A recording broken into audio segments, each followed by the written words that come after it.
ତମେ ମାନେ ଗ୍ଲୋଭ ଦେଖିଥିବ ଦେଖିନ ବୋଧେ ନା ନାଇଁ ଦେଖିଛ ଆଚ୍ଛା ହଉ ଭୂଗୋଳକ ପୂର୍ବରୁ ଆମେ ଜାଣିଛେ ଯେ ପୃଥିବୀର ଆକାରକୁ ପୃଥ୍ୱୀରୂପ ବା ଭୂ ଆକୃତି କୁହାଯାଏ। ପୃଥିବୀର ଏହି ବିଶାଳ ଆକାର ସମ୍ବନ୍ଧରେ କଳ୍ପନା କରିବା ସହଜ ନୁହେଁ। ଏଥିପାଇଁ ଏହାର ଏକ ଅବିକଳ କ୍ଷୁଦ୍ର ପ୍ରତିରୂପ ପ୍ରସ୍ତୁତ କରାଯାଇଥାଏ। ଏହି ପ୍ରତିରୂପକୁ ଗ୍ଲୋବ୍ସ ବା ଭୂଗୋଳକ କୁହାଯାଏ। ଏଥିରେ ପୃଥିବୀ ପୃଷ୍ଠର ବିଭିନ୍ନ ଭୂମିରୂପ, ସ୍ଥଳ ଓ ସ୍ଥଳଭାଗର ବଣ୍ଟନ, ଦେଶ ମହାଦେଶ ପ୍ରଭୃତିର ଅବସ୍ଥିତି ଦର୍ଶାଯାଏ।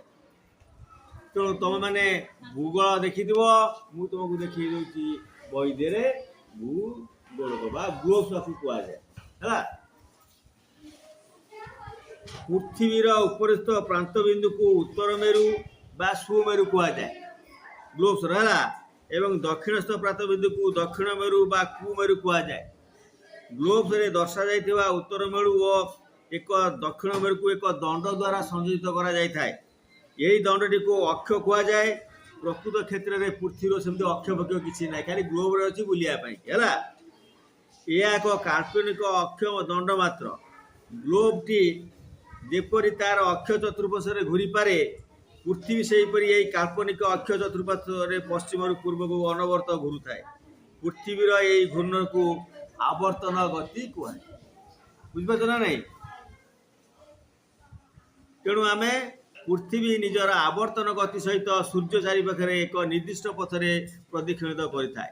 ପୃଥିବୀର ଏହି ଗତିକୁ ପରିଭ୍ରମଣ କୁହାଯାଏ।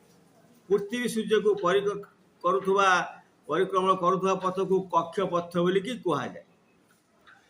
ଗ୍ଲୋବ୍ ଛୋଟ ଓ ବିଭିନ୍ନ ଆକାର ହୋଇଥାଏ, ଛୋଟ ବଡ଼ ଆକୃତିର ଥାଏ ଗ୍ଲୋବ୍ସ ହେଲା। ଖୁବ୍ ବଡ଼ ଆକାର ଗ୍ଲୋବ୍ସ ଅଛି ଯାହାକୁ ସହଜ ନବା ଆଣିବା ସହଜ ହୁଏ ନାହିଁ। ଗୋଟେ ବଡ଼ ଗ୍ଲୋବ୍ସଟେ ନବା ଆଣିବା କରିବା ପାଇଁ ସୁବିଧା ହୁଏ ନାହିଁ। ଏହିପରି ଛୋଟ ଗ୍ଲୋବ୍ ମଧ୍ୟ ଅଛି ଯାହାକୁ ଆମେ ସହଜରେ ନେଇକି ପାରିବା, ହାତ ଧରି ନେଇପାରିବା। ବିଭିନ୍ନ ଉପାଦାନରେ ଗ୍ଲୋବ୍ସ ପ୍ରସ୍ତୁତ ହୋଇଥାଏ, ଯଥା ଶକ୍ତ ପଟି କାଗଜ, ପ୍ଲାଷ୍ଟିକ, ରବର, ମୃତ୍ତିକା ଇତ୍ୟାଦି। ବିଦ୍ୟୁତ୍ ଶକ୍ତି ଦ୍ୱାରା ଆଲୋକିତ କେତେକ ଗ୍ଲୋବ୍ସରେ ପୃଥିବୀର ଭୂମିରୂପ ତଥା ସମୁଦ୍ର ତଳର ଭୂ ଆକୃତି ଜାଣି ହୁଏ। ଭୂପୃଷ୍ଠରେ ଥିବା ଦେଶ, ମହାଦେଶ ଓ ସାଗର ମହାସାଗର ଉପଯୁକ୍ତ ମାନ ବା ସ୍କେଲ୍ ଅନୁସାରେ ଗ୍ଲୋବ୍ସରେ ଦର୍ଶା ଦିଆଯାଇଥାଏ। ଉପଯୁକ୍ତ ମାନ ଅର୍ପଣ କରାଯାଉଥିବା ଦେଶ, ମହାଦେଶ ଇତ୍ୟାଦିର ଆକାର, ଆକୃତି ଓ ଦିଗ ଆଦି ସଠିକ୍। ଉତ୍ତର ଦକ୍ଷିଣ ରେଖା ଗୁଡ଼ିକ ପୂର୍ବ ପଶ୍ଚିମ ରେଖା ଗୁଡ଼ିକୁ ସମକୋଣରେ ଛେଦନ କରନ୍ତି। ଏହି ପୂର୍ବ ପଶ୍ଚିମ ରେଖା ଗୁଡ଼ିକୁ ସମକ୍ଷିଆ ରେଖା ଏବଂ ଉତ୍ତର ଦକ୍ଷିଣ ରେଖା ଗୁଡ଼ିକୁ ଦ୍ରାଘିମା ରେଖା ବା ଦୈନନ୍ଦିନ ରେଖା କୁହାଯାଏ। ମନେ ରଖିବା ଉଚିତ ଯେ ବାସ୍ତବରେ ଭୂପୃଷ୍ଠରେ ଏପରି କୌଣସି ରେଖା ଟଣା ଯାଇନାହିଁ, ଏହା ଏକ କାଳ୍ପନିକ ରେଖା। ତେଣୁ ମୁଁ ତୁମକୁ ଆଜି ପଢ଼େଇଲି ଭୂଗୋଳର ଦ୍ୱିତୀୟ ଅଧ୍ୟାୟର ପାର୍ଟ 1 ଗ୍ଲୋବ୍ସ ବା ଭୂଗୋଳକର ଅକ୍ଷାଂଶ ଆଉ ଦ୍ରାଘିମା ହେଲା। ଆଉ ଦ୍ୱିତୀୟ ଭାଗ ପଢ଼େଇବା। ଆଜି ଏତିକି ରହିଲା ହେଲା।